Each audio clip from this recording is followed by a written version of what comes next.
Hello, അമ്മ മനസ്സിൻ്റെ പുതിയൊരു എപ്പിസോഡിലേക്ക് എല്ലാവർക്കും സ്വാഗതം. ചാനൽ ആദ്യമായിട്ട് കാണുന്നവരാണെങ്കിൽ ഒന്ന് സബ്സ്ക്രൈബ് ചെയ്തിട്ട് ലൈക്ക് ചെയ്യണേ. മഹേഷ് കാശിയെ കാത്തു നിൽക്കുകയാണ്. സിദ്ധാർത്ഥിനെ വെടിവെക്കാൻ വേണ്ടി പോയിട്ടാണ് ഉണ്ടായിരുന്നത്. അപ്പോൾ കാശി ഓടിക്കതച്ച് വരുന്നത് കണ്ടപ്പോൾ മഹേഷ് മനസ്സിൽ ചിന്തിക്കുന്നുണ്ട്, ഇന്നത്തോടെ സിദ്ധുവിൻ്റെ കഥ അവസാനിച്ചു. കാശി ഓടി വരുന്നുണ്ട്, എന്തായാലും സിദ്ധുവിനെ ചുട്ടു കാണും. അതേസമയം വാസുവിനായിരുന്നല്ലോ കാശിയുടെ കുത്തേറ്റിട്ടുണ്ടായിരുന്നത്. അങ്ങോട്ടേക്ക് ഓടി വരികയാണ് സിദ്ധാർത്ഥും ചന്ദ്രികയും ബാക്കിയുള്ള ആളുകളൊക്കെ. അപ്പോൾ കാറിൽ കയറി വന്ന കാശിയോട് മഹേഷ് ചോദിക്കുന്നുണ്ട്, എന്താ ചേട്ടാ, അവനെ കൊന്നോ? ഇല്ല, എനിക്ക് സിദ്ധാർത്ഥിനെ കൊല്ലാൻ സാധിച്ചില്ല. പതറിക്കൊണ്ട് ചുറ്റിലും നോക്കിക്കൊണ്ടാണ് കാശി പറയുന്നത്. അത് കേട്ടപ്പോൾ തന്നെ മഹേഷിനാകെ ടെൻഷനാവുകയാണ്. എല്ലാവരും എൻ്റെ പിന്നാലെ ഓടിക്കൊണ്ട് വരികയാണ്, എത്രയും പെട്ടെന്ന് കാർ എടുക്ക്. അപ്പോൾ മഹേഷ് ചോദിക്കുന്നുണ്ട്, എന്താ പറ്റിയത്? അതൊക്കെ പറയാം, നീ കാർ എടുക്ക്. മഹേഷ് വളരെയധികം ഫാസ്റ്റായിട്ടാണ് കാർ അവിടെ നിന്നും തിരിച്ചു കൊണ്ടുപോകുന്നത്. അപ്പോഴേക്കും സിദ്ധാർത്ഥും ചന്ദ്രികയും മലരും ബാക്കിയുള്ള ആളുകളൊക്കെ വാസുവിൻ്റെ അടുത്ത് എത്തിയിട്ടുണ്ടായിരുന്നു. വാസു വേദന കൊണ്ട് പൊളയുകയാണ്. അപ്പോൾ സിദ്ധാർത്ഥ് വന്ന് അച്ഛനെ കൈകളിൽ കോരിയെടുക്കുകയാണ്. അച്ഛ എന്താ പറ്റിയത്? മാമ ചന്ദ്രികയൊക്കെ കരഞ്ഞുകൊണ്ടിരിക്കുന്നുണ്ട്. അതുപോലെ മലരും മുത്തശ്ശ എന്നൊക്കെ വിളിക്കുകയാണ്. അപ്പോൾ വാസു സംഭവിച്ച കാര്യങ്ങളൊക്കെ സിദ്ധാർത്ഥിനും ചന്ദ്രികയ്ക്കൊക്കെ വേണ്ടി വിവരിച്ചു കൊടുക്കുകയാണ്. അയാൾ അകത്തേക്ക് വരുമ്പോൾ കാണുന്ന കാഴ്ച, ജാനകി ബോധമില്ലാതെ കിടക്കുകയായിരുന്നു. വായിൽ നിന്ന് ബ്ലഡൊക്കെ വരുന്നുണ്ടായിരുന്നു. അവർ വേഗം പോയിട്ട് തട്ടി എണീപ്പിക്കുകയാണ്. അപ്പോൾ ആ സമയത്ത് പതറിക്കൊണ്ട് ജാനകി പറഞ്ഞിട്ടുണ്ടായിരുന്നു, സിദ്ധുവിന് എന്താ പറ്റിയത്? ജാനകിയോട് ചോദിച്ച സമയത്താണ് ജാനകി സംഭവിച്ച കാര്യങ്ങളൊക്കെ വാസുവിനോട് പറഞ്ഞു കൊടുക്കുന്നത്. സിദ്ധാർത്ഥിനെ കൊല്ലാൻ വേണ്ടിയിട്ട് തോക്കുമായിട്ട് ഒരാൾ ഇവിടെ വന്നിട്ടുണ്ടെന്നും അയാളുമായിട്ട് നടന്ന ഫൈറ്റിലാണ് ജാനകിക്ക് ഇങ്ങനെ സംഭവിച്ചതെന്നും വാസുവിനോട് പറഞ്ഞു കൊടുക്കുകയാണ്. അവനെ രക്ഷിക്ക്, നമ്മുടെ മോനെ അയാൾ കൊല്ലും എന്നൊക്കെ പറഞ്ഞിട്ടായിരുന്നു ജാനകി അവിടെ ബോധം കെട്ട് വീണിട്ടുണ്ടായിരുന്നത്. ജാനകിയെ എഴുന്നേൽപ്പിക്കുന്നതിന് പകരമായിട്ട് വാസു വേഗം തന്നെ സിദ്ധാർത്ഥിനെ രക്ഷിക്കാൻ വേണ്ടിയിട്ട് അയാളെ തെരഞ്ഞിട്ടായിരുന്നു വന്നിട്ടുണ്ടായിരുന്നത്. പക്ഷേ വാസു പറഞ്ഞത് കേട്ടതും ആകെ ഷോക്കായിട്ട് സിദ്ധു ചോദിക്കുകയാണ്, എന്താ പറഞ്ഞത്? അമ്മയെ അടിച്ചിട്ടുന്നോ? ചന്ദ്രികയും ആകെ ഞെട്ടിത്തരിച്ച് നിൽക്കുകയാണ്. അതിനുശേഷം വാസു അയാളെ കണ്ടുപിടിച്ചതും അയാൾ സിദ്ധാർത്ഥിനെ കൊല്ലാൻ വേണ്ടിയിട്ട് തോക്ക് ചൂണ്ടി നിൽക്കുന്ന സമയത്ത് വടിവെച്ചിട്ട് അയാളുടെ കൈക്കടിച്ചതും ശേഷം രണ്ടുപേരും തമ്മിൽ അവിടെ വെച്ചിട്ടൊരു ഫൈറ്റ് നടന്നതും അതിനുശേഷമാണ് അയാൾ കത്തിയെടുത്തിട്ട് വാസുവിനെ കുത്തിയിട്ടുണ്ടായിരുന്നത്. അങ്ങനെ സംഭവിച്ച കാര്യങ്ങൾ മുഴുവനായിട്ട് പറഞ്ഞു കഴിഞ്ഞപ്പോഴേക്കും സിദ്ധാർത്ഥ ആകെ ഞെട്ടലായിട്ട് നിൽക്കുകയാണ്.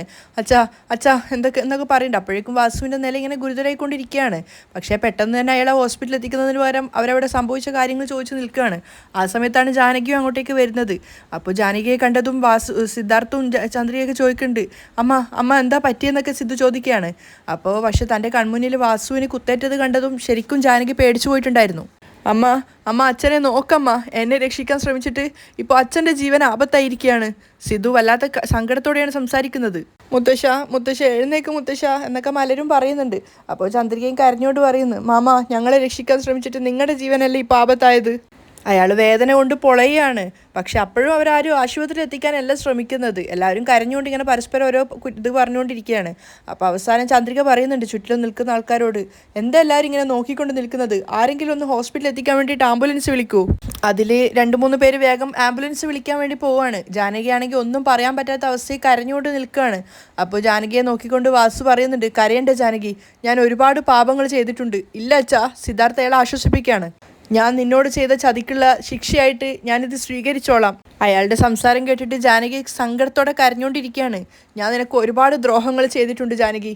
ഞാൻ നിനക്ക് ചെയ്ത ദ്രോഹത്തിന് ദൈവം എനിക്ക് കറക്റ്റായ ശിക്ഷ തന്നെയാണ് തന്നത്. അയാൾ ജാനകിയോട് മാപ്പിങ്ങനെ ചോദിച്ചുകൊണ്ടേയിരിക്കുകയാണ്. അപ്പോൾ സിദ്ധു പറയുന്നുണ്ട്, അച്ഛനൊന്നും സംഭവിക്കില്ല അച്ഛനെ എങ്ങനെയെങ്കിലും ഞങ്ങൾ ഹോസ്പിറ്റലിൽ എത്തിയിട്ട് ജീവൻ രക്ഷിക്കും. വാസുവിൻ്റെ സംസാരം കേട്ടിട്ട് മലരും ചന്ദ്രികയൊക്കെ പൊട്ടിക്കരയാണ്. അപ്പോഴും വാസു ജാനകിയെ തന്നെ നോക്കിക്കൊണ്ടാണ് നിൽക്കുന്നത്. ജാനകിയോട് അയാൾ പറയുന്നുണ്ട്, ജാനകി, ഞാൻ മരിക്കുന്നതിനെ കുറിച്ചിട്ട് ഒരാശങ്ക എനിക്കില്ല. പക്ഷേ ഞാൻ മരിക്കുന്നതിന് മുമ്പായിട്ട് എനിക്ക് നീ മാപ്പ് തരണം. ജാനകി ഒന്നും പറയാനാവാതെ പൊട്ടിക്കരയാണ്. അയാൾക്ക് മാപ്പ് കൊടുക്കാൻ ഈ ജന്മത്ത് സാധിക്കില്ല എന്ന് അവർ പറഞ്ഞു കഴിഞ്ഞതാണ്. കാരണം ജാനകിയുടെ ഒരു സ്വഭാവം വെച്ചിട്ട് അവരൊരു തവണ ഒരാളെ മനസ്സിൽ നിന്ന് ഒഴിവാക്കിയാൽ പിന്നെ അവർക്ക് സ്വീകരിക്കാൻ പണിയായിരുന്നു. പക്ഷേ തൻ്റെ കൺമുന്നിൽ തൻ്റെ ഭർത്താവ് ഇത്രയും കാലം തൻ്റെ അറിവിൽ തന്നെ ജീവനോടെ സ്നേഹിച്ചിട്ടുണ്ടായിരുന്ന, ജീവനായി കണ്ടിട്ടുണ്ടായിരുന്ന ഭർത്താവിനെ അങ്ങനെ കാണുമ്പോൾ അവർക്കത് സഹിക്കാനും സാധിക്കുന്നില്ല. മരണത്തോട് മല്ലിട്ടുകൊണ്ടിരിക്കുകയാണ് വാസു. അപ്പോൾ വാസു പറയുന്നുണ്ട്, നീ എനിക്ക് മാപ്പ് തന്നു എന്ന് ഒരു തവണ പറഞ്ഞാൽ മതി, ഞാൻ സമാധാനത്തോടെ കണ്ണടച്ചോളാം. ജാനകി തിരിച്ചൊന്നും പറയാനാവാതെ അവർ കരഞ്ഞുകൊണ്ടേയിരിക്കുകയാണ്. അപ്പോൾ ചന്ദ്രിക പറയുന്നുണ്ട്, ഇങ്ങനെയൊന്നും പറയല്ലേ നിങ്ങൾക്കൊന്നും സംഭവിക്കില്ല. സിദ്ധുവും പറയാണ്, എന്തിനാ ഇങ്ങനെയൊക്കെ പറയുന്നത്? അവനും കരച്ചിൽ വരുന്നുണ്ടായിരുന്നു. അപ്പോഴും പക്ഷേ വാസു അതേപോലെ തന്നെ ജാനകിയെ നോക്കിക്കൊണ്ട് തന്നെയാണ് സംസാരിക്കുന്നത്. ജാനകി, നീ എനിക്ക് മാപ്പ് തന്നു ഒരു വട്ടം ഒന്ന് പറയൂ ജാനകി. ജാനകി ഒന്നും പറയാതെ കരഞ്ഞുകൊണ്ടിരിക്കുകയാണ്. ജാനകി, പോകുന്ന ജീവൻ സമാധാനത്തോടെ പോയിക്കോളും ജാനകി, പ്ലീസ് ജാനകി. അപ്പോൾ ചന്ദ്രികയും തിരിഞ്ഞു നിന്ന് ജാനകിയോട് പറയാണ്, അമ്മായി, സിദ്ധു സാറിൻ്റെ ജീവൻ വാസുമാവനാണ് രക്ഷിച്ചത്. അദ്ദേഹം ചെയ്ത തെറ്റുകൾ മനസ്സിലാക്കിയിട്ട് നിങ്ങളോട് മാപ്പിനാണ് ചോദിക്കുന്നത്. ഞാൻ നിങ്ങൾക്ക് മുന്നിൽ കൈകൂപ്പിക്കൊണ്ട് പറയാണ്, ദയവ് ചെയ്ത് അദ്ദേഹത്തിന് മാപ്പ് കൊടുക്കണം അമ്മായി, പ്ലീസ് അമ്മായി. അമ്മായി മാപ്പ് കൊടുക്കുകയാണെങ്കിൽ വാസുമാവൻ്റെ ജീവൻ നമുക്ക് രക്ഷിക്കാൻ സാധിക്കും. അമ്മായിയുടെ ആ ഒരൊറ്റ വാക്ക് മാത്രം മതി. അദ്ദേഹത്തിൻ്റെ ജീവൻ തിരിച്ച് നമുക്ക് എങ്ങനെയെങ്കിലും കൊണ്ടുവരാം. അദ്ദേഹം സമാധാനത്തോടു കൂടി നിൽക്കും. പ്ലീസ് അമ്മായി, ഒന്ന് പറയാം അമ്മായി. കരഞ്ഞുകൊണ്ട് ചന്ദ്രിക പറയാണ്. പക്ഷെ ആർക്കും മറുപടി കൊടുക്കാനാവാതെ ജാനകിയും പൊട്ടിക്കരഞ്ഞുകൊണ്ടിരിക്കുകയാണ്. അവർക്ക് അവരുടെ വാക്കിൽ നിന്ന് വിട്ടു നിൽക്കാനും പറ്റുന്നില്ല. തൻ്റെ ഭർത്താവിനെ കൺമുന്നിൽ മരണത്തോട് മല്ലിടുന്നത് കാണുമ്പോൾ അത് സഹിക്കാനും സാധിക്കുന്നുണ്ടായിരുന്നില്ല. വല്ലാത്തൊരവസ്ഥയിലാണ് ജാനകി ഉള്ളത്. അപ്പോൾ സിദ്ധുവും പറയുന്നുണ്ട്, അമ്മ പ്ലീസ് അമ്മ, അച്ഛനോടൊന്ന് മാപ്പ് കൊടുത്തു എന്ന് പറയമ്മ. അമ്മ പറയുന്ന ആ ഒരു വാക്കായിരിക്കും അച്ഛൻ്റെ ജീവൻ രക്ഷിക്കാൻ വേണ്ടി പോകുന്നത്. പ്ലീസ് അമ്മ, ഒന്ന് പറയമ്മ. അമ്മ പ്ലീസ് അമ്മ, ക്ഷമിച്ചു എന്നൊരു വാക്കൊന്ന് പറയമ്മ. സിദ്ധുവും ചന്ദ്രികയും മാറി മാറി ഇത് തന്നെ പറഞ്ഞുകൊണ്ടേയിരിക്കുകയാണ്. ജാനകി വല്ലാത്തൊരു ആശയക്കുഴപ്പത്തിലാണുള്ളത്. വാസുവിൻ്റെ അവസ്ഥ മോശമായിക്കൊണ്ടേയിരിക്കുകയാണ്. അയാൾ ശബ്ദം ഇടറിക്കൊണ്ടാണ് സംസാരിക്കുന്നത്. ജാനകി, ഇപ്പോഴും നിനക്ക് എൻ്റെ മേലുള്ള ദേഷ്യം ഒട്ടും കുറഞ്ഞിട്ടില്ല. കുഴപ്പമില്ല, നീ മാപ്പ് തരാതെ തന്നെ ഞാൻ മരിച്ചോളാം. പക്ഷേ ഞാൻ മരിച്ചതിന് ശേഷമെങ്കിലും നീ എനിക്ക് മാപ്പ് തരുമെന്ന് ഞാൻ വിശ്വസിക്കുകയാണ് ജാനകി. അയാളുടെ ശബ്ദം ഇങ്ങനെ ഇടറി നഷ്ടപ്പെട്ടുകൊണ്ടേ ഇരിക്കുകയാണ്. അപ്പോൾ അയാളോട് അങ്ങനെയൊന്നും പറയല്ലേന്ന് ചന്ദ്രിക പറയുന്നുണ്ട്. അതുമാത്രമല്ല, ജാനകിക്കും ഭർത്താവ് അങ്ങനെ മരിക്കാൻ വേണ്ടി പോവാണെന്ന് കേൾക്കുമ്പോൾ വല്ലാത്തൊരു വിഷമം തോന്നുവാണ്. വാസു ജാനകിയോടായിട്ട് തന്നെയാണ് പറയുന്നത്, നമ്മുടെ മക്കളുടെ കല്യാണം നല്ല രീതിക്ക് നടത്ത്. ഞാനിനി ജീവനോടെ ഉണ്ടാവുമെന്ന് എനിക്ക് തോന്നുന്നില്ല. വാസുവിൻ്റെ നില വഷളായിക്കൊണ്ടേ ഇരിക്കുകയാണ്. അപ്പോൾ സിദ്ധുവും ചന്ദ്രികയ്ക്ക് ഇങ്ങനെ വിളിച്ചുകൊണ്ടേ ഇരിക്കുന്നുണ്ട്, അച്ഛ കണ്ണ് തുറക്ക, കണ്ണ് തുറക്ക, അച്ഛ പോലെ അച്ഛ എന്നൊക്കെ ഇങ്ങനെ പറഞ്ഞുകൊണ്ടിരിക്കുകയാണ്. അപ്പോൾ ജാനകി അലറിക്കൊണ്ട് പറയുന്നുണ്ട്, ഇല്ല, നിങ്ങൾക്കൊന്നും സംഭവിക്കില്ല, നിങ്ങൾക്കൊന്നും സംഭവിക്കാൻ ഞാൻ സമ്മതിക്കില്ല. നിങ്ങൾ ചെയ്ത തെറ്റ് ഏറ്റുപറഞ്ഞ് എന്നോട് മാപ്പ് ചോദിച്ചല്ലോ, അന്ന് തന്നെ ഞാൻ മനസ്സറിഞ്ഞ് നിങ്ങളെ മാപ്പ് തന്നതാണ്. ജാനകി പൊട്ടിക്കരഞ്ഞുകൊണ്ടാണ് സംസാരിക്കുന്നത്. അത് കേട്ടപ്പോൾ സിദ്ധുവിനും ചന്ദ്രിക്കും ആശ്വാസമാവുന്നുണ്ട്. പക്ഷെ അതോടൊപ്പം തന്നെ വാസുവിൻ്റെ അവസ്ഥ പരിതാപമായിക്കൊണ്ടിരിക്കുകയാണ്. അപ്പോൾ സിദ്ധു പറയുന്നത്, അച്ഛാ അമ്മ മാപ്പ് തന്നച്ചാ, അച്ഛാ അമ്മ മാപ്പ് തന്നച്ചാ, അച്ഛാ പോവല്ലേ എന്നൊക്കെ പറയാണ്. അപ്പോൾ വാസു ആണെങ്കിൽ പറയുന്നുണ്ട്, ഇത് മതി ജാനകി, ഇത് മതി. ഇന്ന് കണ്ണെടുക്കാൻ എനിക്കൊരു പേടിയുമില്ല. ഞാൻ സമാധാനത്തോടെയാണ് എൻ്റെ ജീവൻ പോവുക. നീ എനിക്ക് മാപ്പ് തന്നല്ലോ. ചന്ദ്രികയുടെയും സിദ്ധുവിൻ്റെയും കല്യാണം നല്ല രീതിക്ക് നടത്തണം. അപ്പോഴേക്കും വാസുവിൻ്റെ ജീവൻ ഇങ്ങനെ പോയിക്കൊണ്ടേയിരിക്കുകയാണ്. അയാളിങ്ങനെ ശ്വാസം കിട്ടാതെ ബുദ്ധിമുട്ടുന്നുണ്ടായിരുന്നു.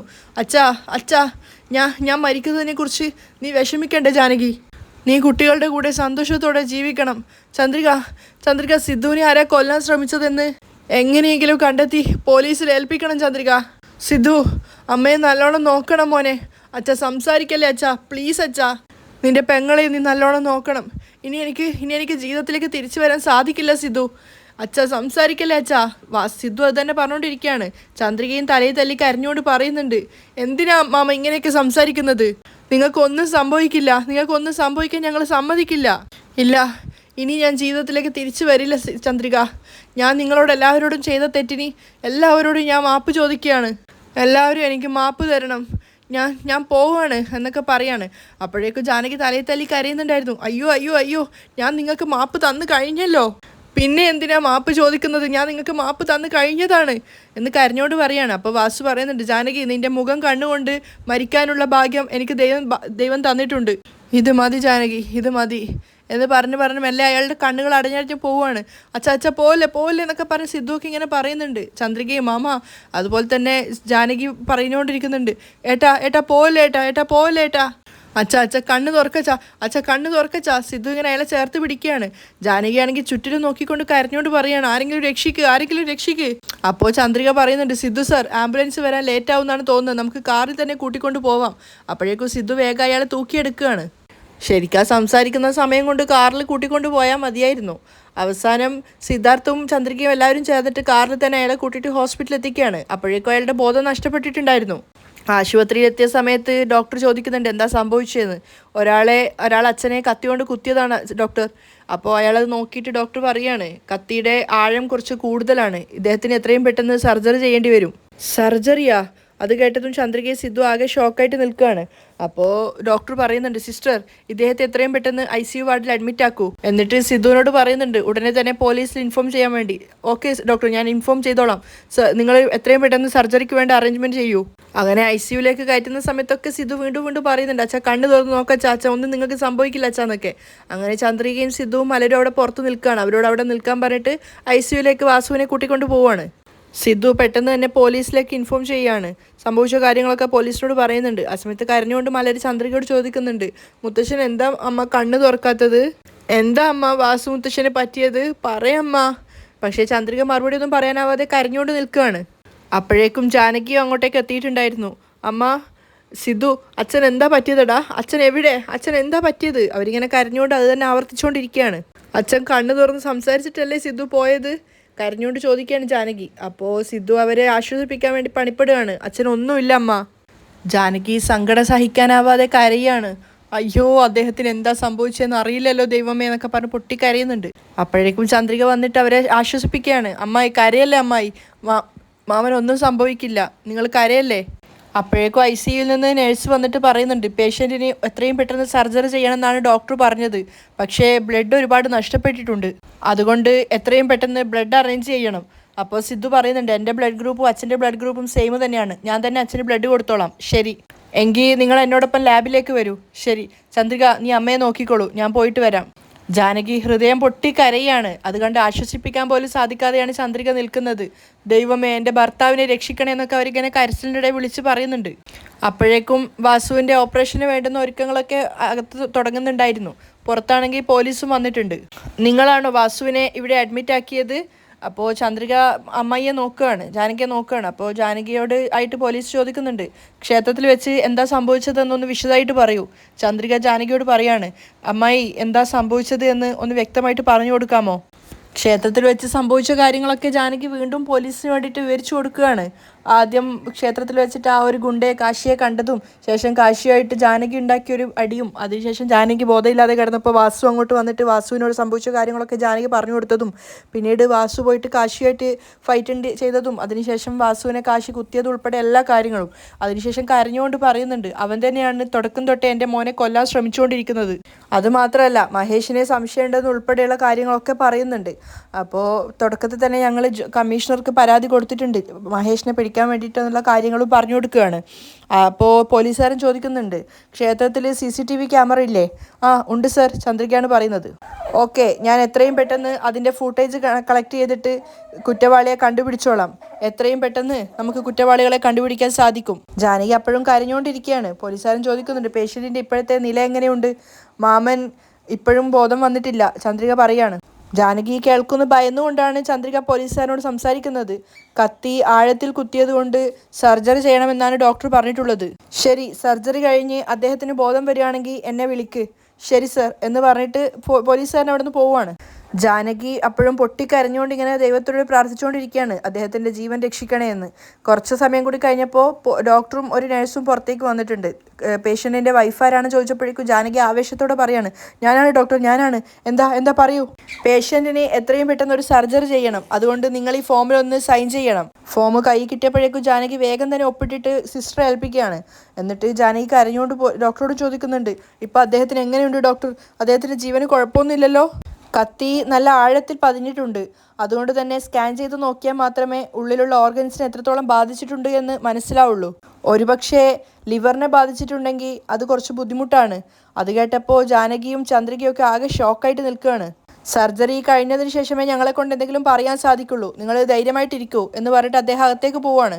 ജാനകിക്ക് അവരെ നിയന്ത്രിക്കാൻ സാധിക്കുന്നില്ല. ഡോക്ടർ എന്തൊക്കെയോ പറഞ്ഞിട്ട് പോവുകയാണ്. ചന്ദ്രിക അയ്യോ എനിക്ക് എന്താ ചെയ്യേണ്ടതെന്ന് അറിയില്ല എന്നൊക്കെ പറഞ്ഞ് പൊട്ടി കരയുന്നുണ്ട് തലയടിച്ചുകൊണ്ട്. അമ്മായി, മാമനൊന്നും സംഭവിക്കില്ല, നിങ്ങൾ ധൈര്യമായിട്ടിരിക്കൂ, കരയല്ലേ. അതേസമയം അമ്പലനടയിൽ തന്നെയാണ് മേഘയും മുത്തശ്ശിയും പ്രിയയും ഒക്കെ ഉള്ളത്. അവർ ഭക്ഷണം കഴിച്ചുകൊണ്ടിരിക്കുകയാണ്. പൊതിയിൽ ഹോട്ടലിൽ നിന്ന് ഭക്ഷണം വാങ്ങിക്കൊണ്ട് വന്നിട്ടാണ് കഴിക്കുന്നത്. മേഘ പ്രിയക്ക് വാരി കൊടുക്കുകയാണ്. അത് കണ്ടിട്ട് സ്നേഹത്തോടെ നിൽക്കുന്നുണ്ടായിരുന്നു മുത്തശ്ശി. പ്രിയക്ക് 2 വായിക്ക് വാരി കൊടുത്തതിന് ശേഷം അവൾക്ക് പെട്ടെന്ന് തരിപ്പിൽ കയറുകയാണ്. അപ്പോൾ അവൾ ചുമച്ചപ്പോൾ വെള്ളം എടുത്ത് നോക്കുമ്പോൾ 2 ബോട്ടിലും വെള്ളം ഉണ്ടായിരുന്നില്ല. അപ്പോൾ മേഘ പറയുന്നുണ്ട്, വേഗം കുപ്പിയും കൊണ്ടാ, ഞാൻ എടുത്തിട്ട് വരാം എന്ന് പറഞ്ഞിട്ട്. അപ്പോൾ മുത്തശ്ശി പറയുന്നുണ്ട്, വേഗം പോയി എടുത്തിട്ട് വാ. എന്നിട്ട് പ്രിയയുടെ തലയിൽ തട്ടിക്കൊടുക്കുകയാണ്. ഒന്നുമില്ല ഒന്നുമില്ല. എന്നിട്ട് പ്രിയയോട് അവർ പറയുന്നുണ്ട്, മേഘ അവിടുന്ന് പോയപ്പോൾ, മോളുടെ അമ്മയെ കണ്ടു കഴിഞ്ഞാൽ സഹതപിക്കണോ അതോ സങ്കടപ്പെടണോ എന്ന് പോലും മനസ്സിലാവുന്നില്ല, അവളോട് ഇനി ദേഷ്യപ്പെടണോ എന്ന് പോലും മനസ്സിലാവുന്നില്ല. നിൻ്റെ അമ്മ എന്ന് പറഞ്ഞാൽ ഒരു വാക്ക് പറഞ്ഞു കഴിഞ്ഞാൽ അവൾക്ക് അതിൽ നിന്ന് മാറാൻ സാധിക്കില്ല. എല്ലാറ്റിലും ഉപരി അവളുടെ അഹങ്കാരവും അവളുടെ ദേഷ്യവുമാണ് നമ്മളിപ്പോൾ ഈ ഒരു സ്ഥലത്ത് കൊണ്ടുവന്ന് നിർത്തിയിരിക്കുന്നത്. അവൾ ഏതെങ്കിലും ഒരു ജോലിക്ക് പോവുകയാണെങ്കിൽ നമ്മളിപ്പോൾ ഇതുപോലെ വന്ന് കഷ്ടപ്പെട്ട് ഇങ്ങനെ ഒരു സ്ഥലത്ത് നിൽക്കേണ്ടി വരില്ലായിരുന്നു. നിന്റെ അമ്മയുടെ അഹങ്കാരം എന്നാണോ കുറയുന്നത് അന്നേ അവൾക്ക് നല്ലൊരു ജീവിതം കിട്ടുള്ളൂ. അതുവരെ അവളോടുകൂടെ നമ്മളും കഷ്ടപ്പെടേണ്ടി വരും.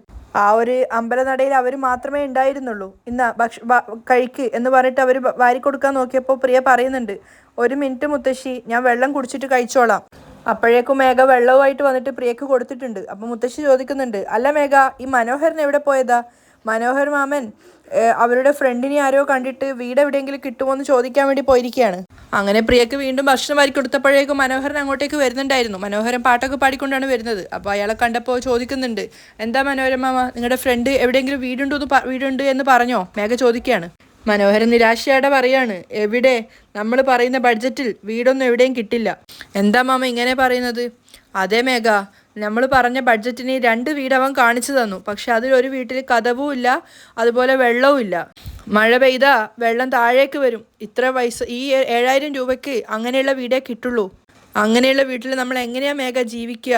മേഘ ആകെ ആശയക്കുഴപ്പത്തിലായിട്ട് നിൽക്കുകയാണ്. മുത്തശ്ശിയും സങ്കടത്തോടെ പറയുന്നുണ്ട്, മഹേന്ദ്രൻ പറഞ്ഞപ്പോൾ തന്നെ സിദ്ധുവിനോടും ചന്ദ്രികയോടും നീ ഒറ്റൊരു തവണ പോയി മാപ്പ് പറഞ്ഞിരുന്നെങ്കിൽ അപ്പം തന്നെ അവർ നിനക്ക് മാപ്പ് തന്നേനെ. നമുക്കും സമാധാനത്തോടെ ആ വീട്ടിൽ തന്നെ താമസിക്കാമായിരുന്നു. അതേ ചേച്ചി, മനോഹരൻ ശരിവെക്കുകയാണ്. പക്ഷെ മേഘയ്ക്ക് അപ്പോഴും ദേഷ്യമാണ് വരുന്നത്. മുത്തശ്ശി പറയുന്നുണ്ട്, ഇപ്പം നോക്കിയാ നമ്മൾ എന്തോരം കഷ്ടപ്പെടുവാണെന്ന്. നമ്മൾ കഷ്ടപ്പെടുന്നതും പിന്നെയും കുഴപ്പമില്ല, നമ്മളോട് കൂടെ ചേർന്നിട്ട് ഈ ചെറിയ കുഞ്ഞു പോലും കഷ്ടപ്പെടുവല്ലേ. പക്ഷേ മേഘ ഒരു പൊടിക്ക് വിട്ടു കൊടുക്കുന്നില്ല. അവൾ വീണ്ടും പറയുന്നുണ്ട്, വീണ്ടും ഇത് തന്നെ പറയല്ലേ മുത്തശ്ശി, എനിക്ക് കേൾക്കുമ്പോൾ വല്ലാത്ത ദേഷ്യം വരുന്നുണ്ട്. അതെ, സത്യം പറയുമ്പോൾ നിനക്ക് പറ്റില്ല.